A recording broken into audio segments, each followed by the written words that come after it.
Hi everybody, welcome to another YDFLive show. My name is Stephen Aitchison, creator of YourDigitalFormula.com, a program to help you grow your audience, share your message and transform your business.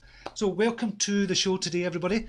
Today is about, it's not so much a kick up the arse, it's really about kind of procrastination and what we put off in our life, but particularly talking about today in our business life. What are you putting off in your business life? Are you putting off starting a business because of fear? Are you putting off doing something within your business, starting something new within your business, just testing something new out? Are you putting it off? That's my question to you today. Have you been putting things off in your business? So I'd like to know before, I'm going to do show you a video from TED.com. What I'm going to do every Monday is show you a video pertaining to the kind of talk that I'm going to be talking about. And I planned this one out a couple of days ago when I seen this, because I don't suffer from procrastination, but what I do suffer from is kind of having lots of ideas, and I kind of act on some of them and kind of really go for it. And some of the other ideas, I kind of start it, then I don't finish it. I kind of procrastinate on them because I see them, they're not as important as I thought they were in the first place. So my kind of question to you is, what are you procrastinating doing for your business? Or are you procrastinating starting a business, and what the reason for your procrastination?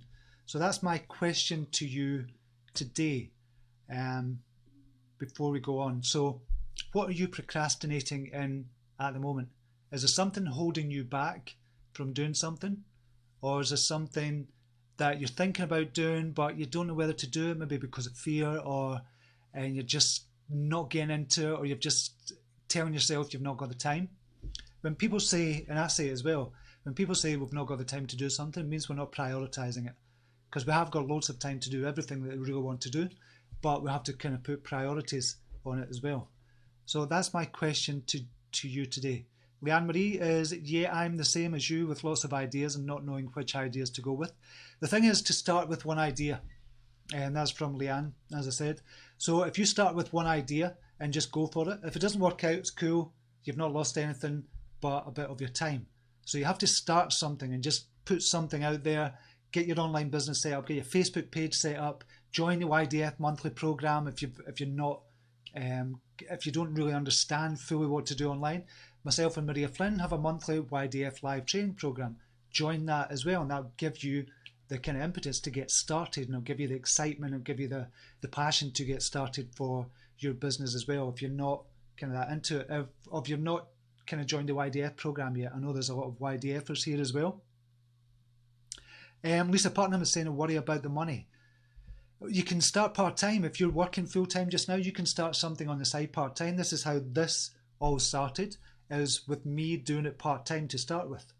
So, and when I was doing it, I say part-time, I used to get up at 5 o'clock in the morning. Well, I still do actually. And that's how, because I was working full-time as an alcohol and drug addictions counsellor, and I wanted to do this online. I knew I wanted to do this. So I used to get up at 7 o'clock and get the kids up for school, get Sharon up, and we both kind of get ready for work and stuff like that. But I thought, okay, I'm going to have to create some time. And the only way I could do that was getting up maybe 2.5 hours earlier every day, and at the weekends as well. And that's how I really got started with this. So you can start it part-time. I know everybody kind of worries about the money and where the money is going to come from, but you can start it part-time as well as doing your full-time job at the same time. So whatever you're thinking about doing online, but you have to start, you have to give yourself that kick up the arse to say, right, I'm going to do this today, I'm going to focus on this kind of part of the business, and I'm really going to work on it until something starts to work for me. Because it will work, it's just a matter of keeping on going and learning kind of lessons along the way as well. But this kind of really is about kind of procrastination as well, about what's holding you back. Why are you procrastinating? Sharon Morgan, designs for labels for products and emblem. So have you started that yet, Sharon? Have you done that already? And so it'd be good to know if you've kind of started that and you're taking some action every day towards what you want to do in your business. So you really have to look at that. And that's a video I want to share with you today as well. It's a funny video, actually. It's really funny, but it kind of pertains to our kind of personal life as well as kind of business life as well. And I just think it's going to be really relevant to what we're kind of talking about today. So I'm going to play that video for you just now. It's from a guy called Tim Urban. Many of you might have seen the video already. It's a really kind of well-known kind of video on procrastination. But it's funny, but it's got a serious side to it as well. And in business, the question I'm asking you, why have you not yet started your business online, if that's what you truly want to do? Because you get a chance to share your message with the world. You get a chance to speak to people who wouldn't have normally have seen you before if you're doing something kind of offline. But with the online world, you've got a huge, amazing opportunity. And that's what I teach in the YDF program as well. It's about how to grow your followers so you get to speak to more people, you get to help more people, and in return, you make money from your knowledge. It doesn't have to be specialized knowledge, it's just about, could be general knowledge about a particular area. Anything at all you've got knowledge in, you could sell that knowledge, but first is about helping as many people as possible. And that's what the YDF program is all about. And if you can't afford the kind of, it's not being able to afford it, if you can't afford to invest in the full YDF program, then join the monthly program. And I'll put a link down below for that as well. Sean Morgan, not yet deciding on emblem first with no vision of it yet. So it's about taking action and doing something about this, Sean. And that's what it's really all about. Savina Redpath wrote my first book at age 69. Never too late to do anything. Excellent, Savina. Love that. Absolutely love that. Because you are never too old. I'm coming up for 50 years. What age am I this year? Am I 48? I'm 48 this year, next month. I don't feel, I still feel really young in what I'm doing. I still love to learn everything about all the online marketing kind of side of things, doing ads, kind of creating products. And I'll still be doing this when I'm 60, when I'm 65, when I'm 70. But I've got a plan when I'm 60, I'll start writing books. That's my plan. But I'll still be doing all the online marketing and stuff like that as well. So, if you want to change it, oh, nudge, nudge, I think it is my lifetime of self-doubt creeping in and getting in the way. That's a big part of starting an online business. You have to get over the kind of 5 main beliefs that hold you back. I spoke about the 5 beliefs last week, and we're going to be talking about that in the YDF monthly live training as well, and the first one that starts on February the 6th, because that is a big, huge part of kind of overcoming that hurdle. Once you overcome that, then it's much, much easier. So overcoming the self-doubts and the beliefs that you already have, the old patterns that you have in your mind as well. So I'm going to play the video just now. This is a funny one, but it's got a serious message to it as well. So I'll play that from Tim just now. 1 second.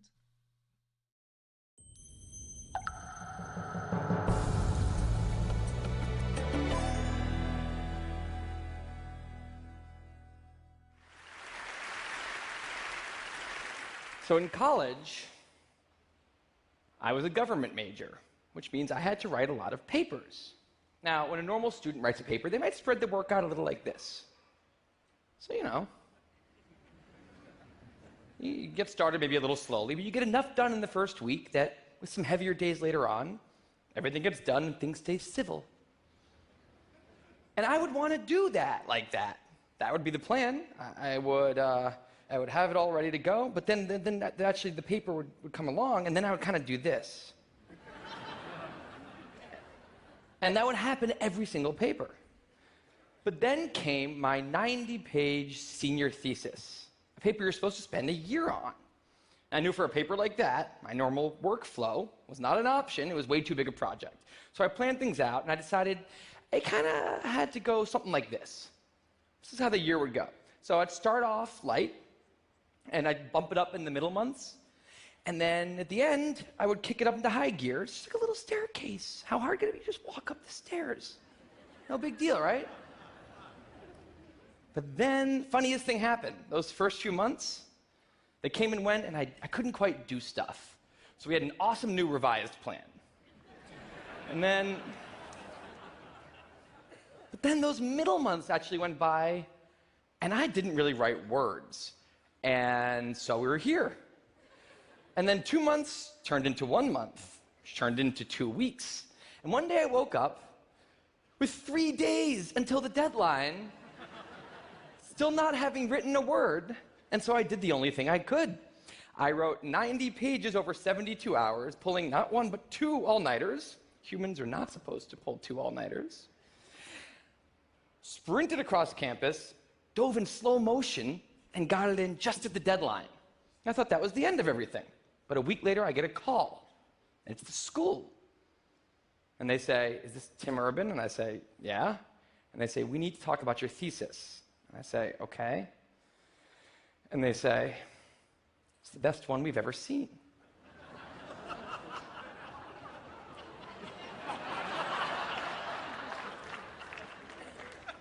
That did not happen. It was a very, very bad thesis. I just wanted to enjoy that one moment when all of you thought, "This guy is amazing." No, it was very, very bad.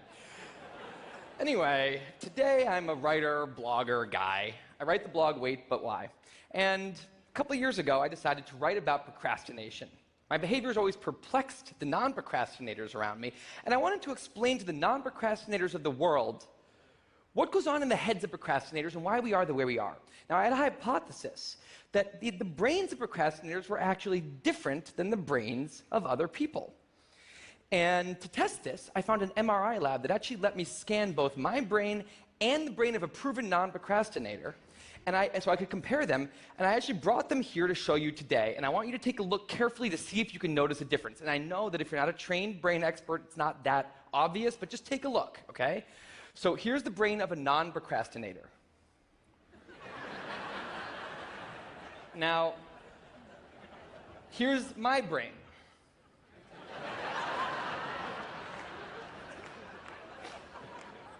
There is a difference. Both brains have a rational decision maker in them, but the procrastinator's brain also has an instant gratification monkey. Now, what does this mean for the procrastinator? Well, it means everything's fine until this happens. So the rational decision maker will make the rational decision to do something productive, but the monkey doesn't like that plan. So he actually takes the wheel and he says, "Actually, let's read the entire Wikipedia page of the Nancy Kerrigan-Tanya Harding scandal, because I just remembered that happened." Then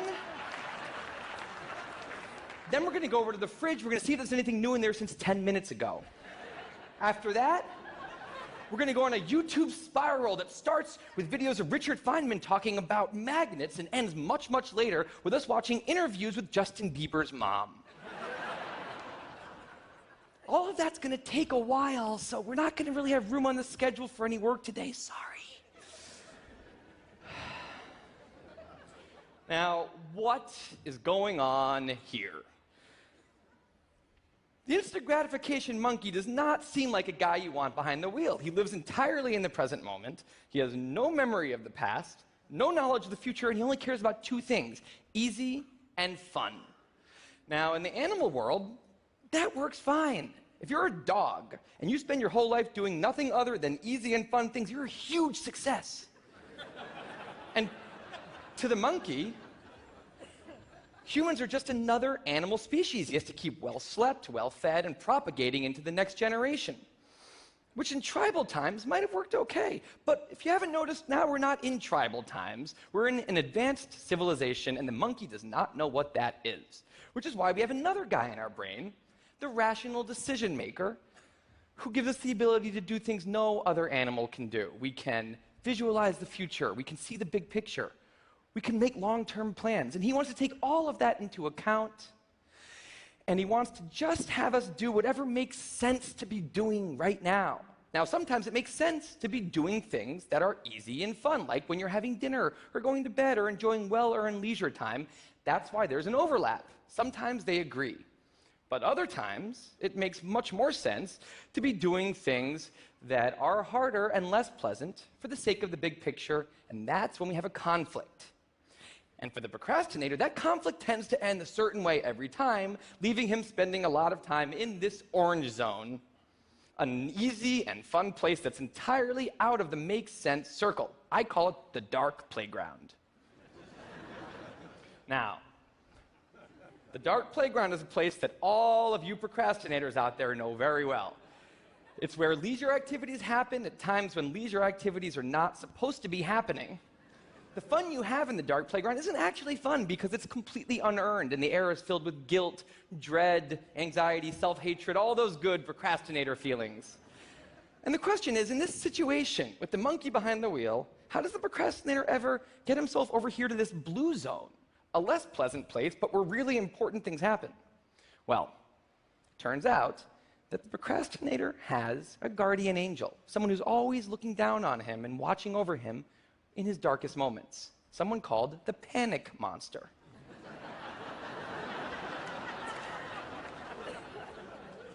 Now, the panic monster is dormant most of the time, but he suddenly wakes up anytime a deadline gets too close or there's danger of public embarrassment, a career disaster, or some other scary consequence. And importantly, he's the only thing that the monkey is terrified of. Now, he became very relevant in my life pretty recently because the people of TED reached out to me about 6 months ago and invited me to do a TED Talk.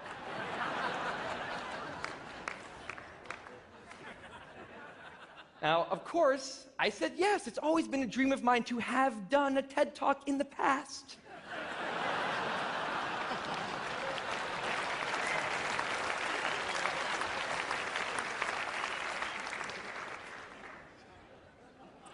But in the middle of all this excitement, the rational decision maker seemed to have something else on his mind. He was saying, are we clear on what we just accepted?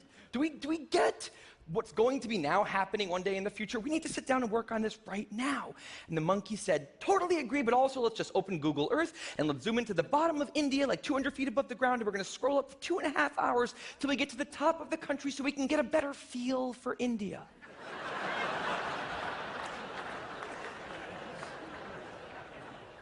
So that's what we did that day.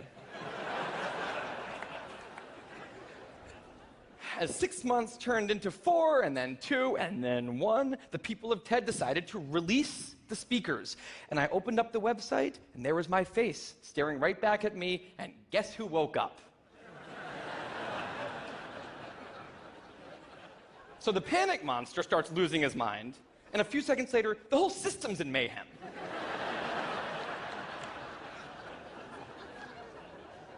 And the monkey, who, remember, he's terrified of the panic monster, boom, he's up the tree. And finally, the rational decision maker can take the wheel and I can start working on the talk. Now, the panic monster explains all kinds of pretty insane procrastinated behavior, like how someone like me could spend 2 weeks unable to start the opening sentence of a paper and then miraculously find the unbelievable work ethic to stay up all night and write 8 pages. And this entire situation with the 3 characters, this is the procrastinator's system. It's not pretty, but in the end, it works. And this is what I decided to write about on the blog just a couple years ago. Now, when I did, I was amazed by the response. Literally thousands of emails came in from all different kinds of people, from all over the world, doing all different kinds of things. These were people who were nurses and bankers and painters and engineers and lots of PhD students. And they were all writing, saying the same thing. I have this problem too. But what struck me was the contrast between the light tone of the post and the heaviness of these emails. These people were writing with intense frustration about what procrastination had done to their lives, about what this monkey had done to them. And I thought about this, and I said, well, if the procrastinator system works, then what's going on? Why are all these people in such a dark place? Well, turns out that there's 2 kinds of procrastination. Everything I've talked about today, the examples I've given, they all have deadlines. And when there's deadlines, the effects of procrastination are contained to the short term because the panic monster gets involved. But there's a second kind of procrastination that happens in situations when there is no deadline. So if you want to have a career where you want to be a self-starter, something in the arts, something entrepreneurial, there's no deadlines on those things at first because nothing's happening at first, not until you've gone out and done the hard work to get some momentum, to get things going. There's also all kinds of important things outside of your career that don't involve any deadlines, like seeing your family or exercising and taking care of your health, working on your relationship or getting out of a relationship that isn't working. Now, if the procrastinator's only mechanism of doing these hard things is the panic monster, that's a problem because in all of these non-deadline situations, the panic monster doesn't show up. He has nothing to wake up for. So the effects of procrastination, they're not contained. They just extend outward forever. And it's this long-term kind of procrastination that's much less visible and much less talked about than the funnier, short-term, deadline-based kind. It's usually suffered quietly and privately. And it can be the source of a huge amount of long-term unhappiness and regrets. And I thought, that's why these people are emailing, and that's why they're in such a bad place. It's not that they're cramming for some project. It's that long-term procrastination has made them feel like a spectator at times in their own lives. The frustration was not that they couldn't achieve their dreams, it's that they weren't even able to start chasing them. So I read these emails and I had a little bit of an epiphany that I don't think non-procrastinators exist. That's right, I think all of you are procrastinators. Now, you might not all be a mess, like some of us, and some of you may have a healthy relationship with deadlines. But remember, the monkey's sneakiest trick is when the deadlines aren't there. Now, I want to show you one last thing. I call this a life calendar. That's one box for every week of a 90-year life. That's not that many boxes, especially since we've already used a bunch of those. So I think we need to all take a long, hard look at that calendar. And we need to think about what we're really procrastinating on, because everyone is procrastinating on something in life. We need to stay aware of the instant gratification monkey. That's a job for all of us. And because there's not that many boxes on there, it's a job that should probably start today. Well, maybe not today, but sometime soon. Thank you.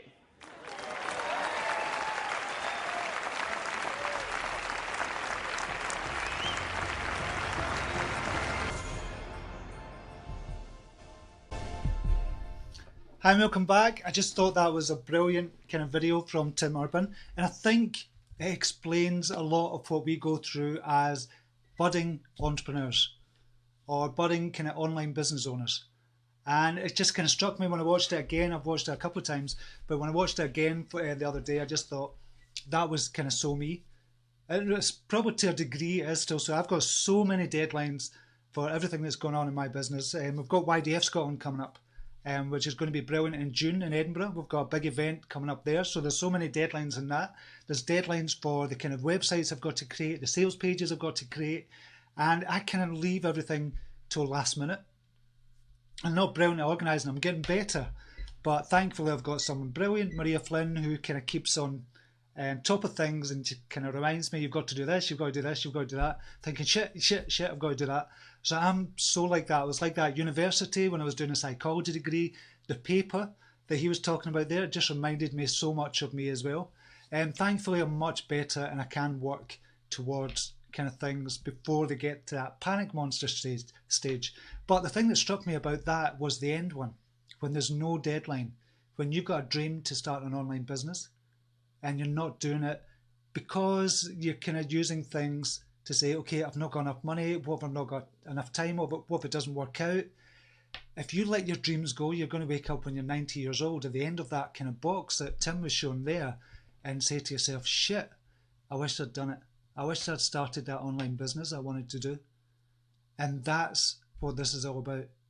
If you don't start something, if you've got a dream, and I'm not talking about just an online business, I'm talking about any dream that you have in your life, then the time is going to go away from you.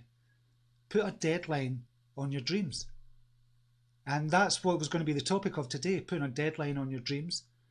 And that's where it's good to set goals every single year for yourself. And that incorporates your dreams, that incorporates everything that you want to do kind of in your life for that particular year. Or maybe it'll give you a kickstart, maybe it'll give you a kick up the arse to do something about your kind of dreams, about starting that online business. And that's what this show is all about. It's about starting an online business, about growing your audience, about sharing your message with thousands of people. Because if you've got knowledge, I think it's your responsibility to share that knowledge with others. I honestly, truly mean that. Even if you've got great knowledge in knitting, if you're a brilliant knitter and you just know everything about knitting and you just got loads of knowledge on it, share your message with others so you can help other people as well. And then when you do that in the process, the return loop, you start to get money in if you're selling products, if you're selling a membership site, if you're selling kind of anything at all online. That's how you start a business. Start it with helping people in mind. And if you don't, you're probably never going to do it. So set a deadline for your dreams. Set a deadline for starting that online business that you've always wanted to do. Don't look at the hurdles in the way. Don't look at the hurdles all the way down the road and kind of say, okay, I've not got enough money to do that. I've not got enough time. I've got a family. I've got all this. I've got that. Everybody has that. I've got a family. I've not got enough time. I didn't have enough money. And I just kept on going, kept on going, kept on going. And you are smarter than me. I'm no smarter than anybody else out there watching this just now. You're probably all smarter than me. And you can totally do this. If I can do this, honestly, anybody can do what I do. And I was just to give you a little kick up the arse, just to say, go for your dreams. Set a deadline for your goals this year. Set a deadline to start that online business. Set a deadline to create that new product. Set a deadline to write that book or ebook. Set deadlines. So that panic monster comes in, says, shit, I've not done that yet. I need to get going with it. And you just get going with it. But if you don't have any deadlines on your goals, pretty soon you're going to wake up and just say, shit, I wish I'd done that. I wish I'd started that online business. I wish I'd shared my knowledge with others. I wish I helped other people in the world as well. So with that, I'm going to see if there's any questions just now. I think we've got a couple of questions just now. And Joseph Goodman, thanks for building a community of active dreamers. And that's what it's about. It's not just about dreaming as well, Joseph. I know you didn't mean it that way, but it's not just about dreaming. It's about putting your dreams into action. It's about taking action on your dreams as well. So that's what I'd love to do. Build a community of people who are taking action on their dreams. That's quite a good tagline, actually. I quite like that. We've got a question. If you've got any questions, just put it in the box below. I know we're kind of running out of time just now. We've been on for 30 minutes already. But I'll answer a few quick questions. Joseph, it's actually Joseph Goodman. How do you share a video while live? I use a program called Wirecast, and you can do kind of lots of different funky things with Wirecast. It's brilliant. So we're going to be doing more videos. We're going to be doing it every Monday. I'm going to be sharing a video pertaining to the topic that I'm going to be talking about. And I think it's really good because I've got my thoughts on certain topics, but then other people kind of come in from the likes of TED.com and they share it in a different way and it gets through as well. So you're getting from my perspective and from other people's perspectives as well. So it's good from that point of view. I think we've got another question in. Comment from Lorraine Emmett. Accountability partners are a good way of creating a virtual deadline. That's a brilliant idea and I love that. I know you've got kind of groups set up already, Lorraine, or I think you're in a couple of groups for accountability. So I think that's really good as well. Another good thing is masterminds. If you can set up a mastermind, and a mastermind is just a gathering of people, small group of people who are kind of on the same level as you or just slightly above yourself. Obviously you'll have people that are slightly below where you are just now as well. And you all help each other out and setting deadlines that way as well. Setting goals for the month, for the week, for whatever you want to do is a brilliant way to give yourself that kick up the arse and really get going with it as well. So I think that's a good suggestion, Lorraine. Question from Anna Gabriela Debrez. Thank you, Stephen. How do you start an online business? First, you have to think about your passion, first of all. Don't start an online business to make money because it's never going to work. I know that goes against kind of all business advice. Don't start an online business to make money though. Start an online business where your passion lies. If you've got passion about something, if you've got knowledge about a particular topic, or even if you've got knowledge, a little knowledge about something and you want to grow and expand that knowledge for yourself, start your business from that point of view, from where your passion is. Then you could maybe start a blog. You need to have a Facebook page. Start growing your Facebook page as soon as possible. And that's what we teach in the YDF program. It's all about growing your followers, the number of followers you've got on Facebook and your other social media sites like YouTube and Instagram, for example. Start growing your followers. Once you start growing your followers, start doing a Facebook Live. Or start straight away. As soon as you start a Facebook page, start a Facebook Live. Natalie Musafia, she was saying this morning on her Facebook Live, she started with 500 followers.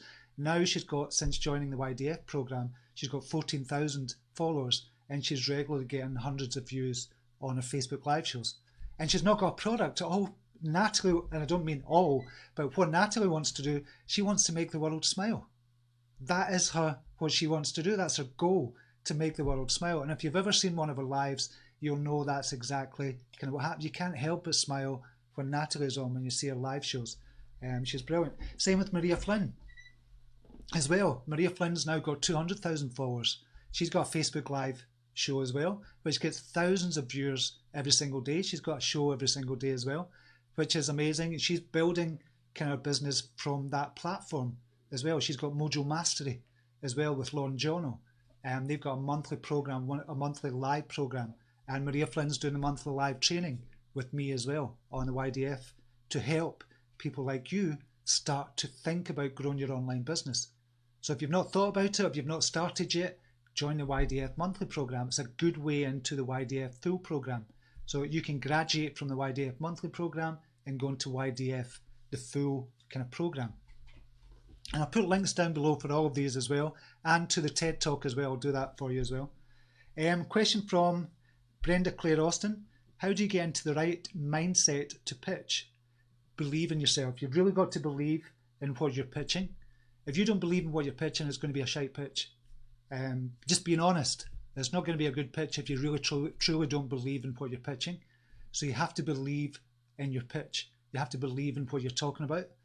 Think about it from that point of view, and everything changes because you get to really know what you're going to be pitching. You have to really get to the roots of it and find out why somebody else will want to hear about that pitch. So I hope that helps. Question from Diana Cortez. Being a go-getter makes it super hard to date a procrastinator. How can I help such a brilliant person to get out of his comfort easy zone? You can't help somebody else become a non-procrastinator. What you can do is just encourage them. Probably what you're doing already just now, Diana, but it's just encouraging them.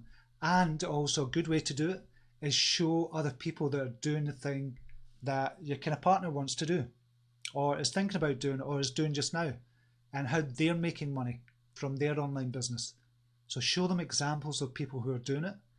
I think that's a good way to do that, Diana. A question from Rachel Samey. I know the talk name. May I know the talk name? I want to watch again to keep reminding myself. Rachel, I will put the link down below for the TED Talk, and we have to do that anyway. If we're showing any TED Talk videos, we have to put the link and give a link back to TED.com. TED.com is an amazing resource, and as I said, I'll be sharing a video every week, every Monday from now on about the topic we're going to be talking about. Question from one Christopher Abelera Peak. How do you help businesses develop their brand and incorporate emotional branding? Emotional branding, is that talking about authenticity and being genuine? So if you've got a particular, the way to do that is start building up the social media presence. That's obviously what's going to help other businesses as well.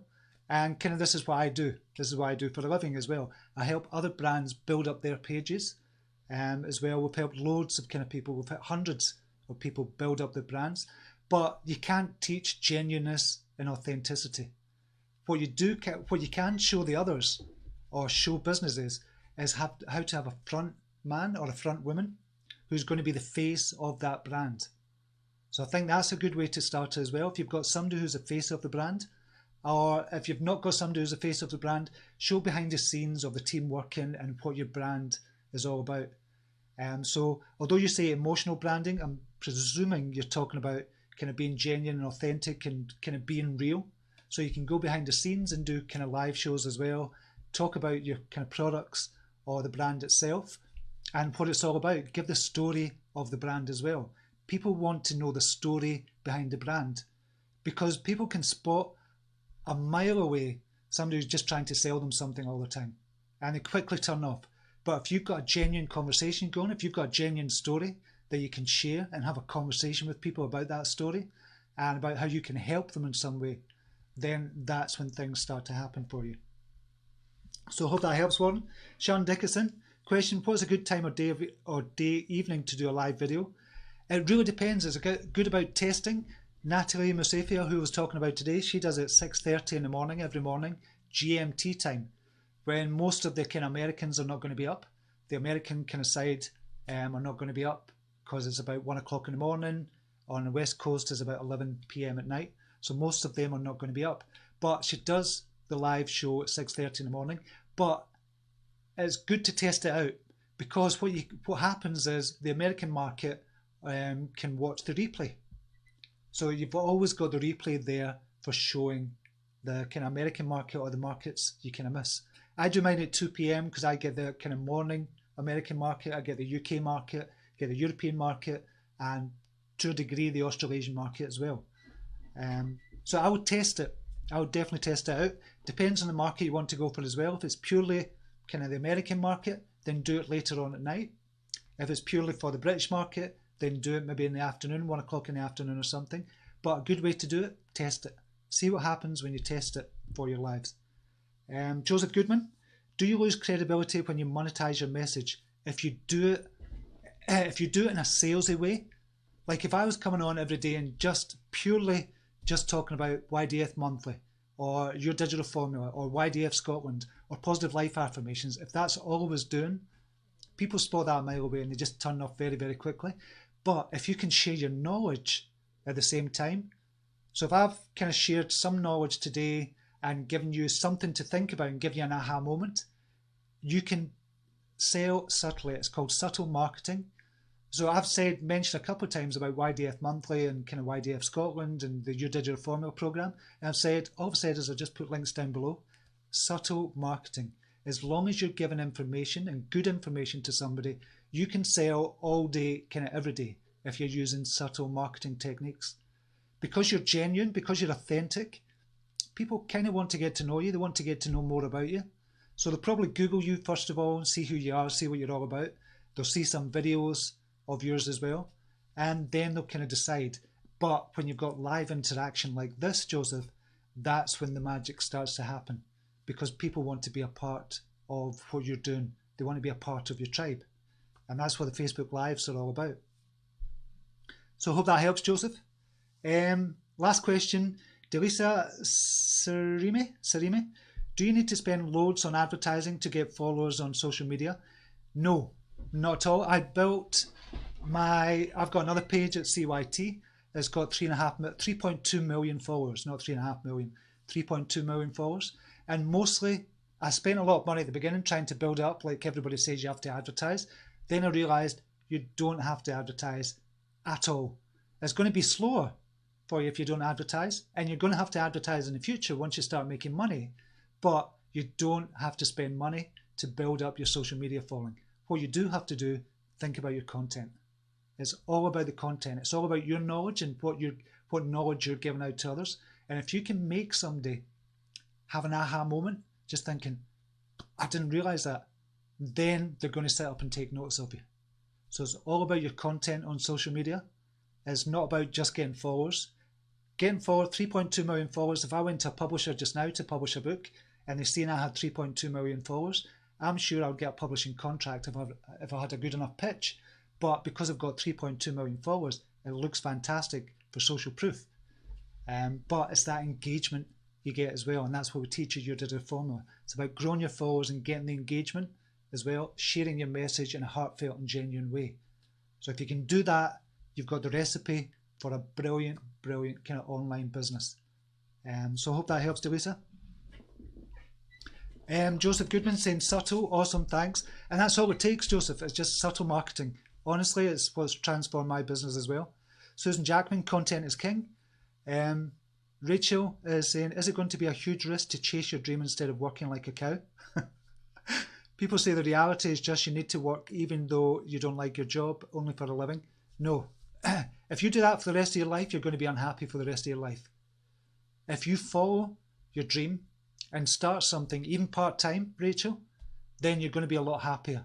Even if you're still working full-time, but you're still doing a part-time job or the part-time work that you really, really, really, really, truly love, then you're going to be much happier than just working in a job that you're working like a cow in.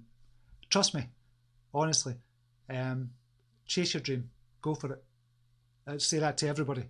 It might sound irresponsible to some people to say chase your dream, because it's not realistic. That's people who have not chased their dream. That's people who don't understand what passion is. That's people who don't understand what it's like to do something you truly, absolutely love and adore, and you're helping people at the same time. That's the kind of people that are going to say that to you. Don't listen to them.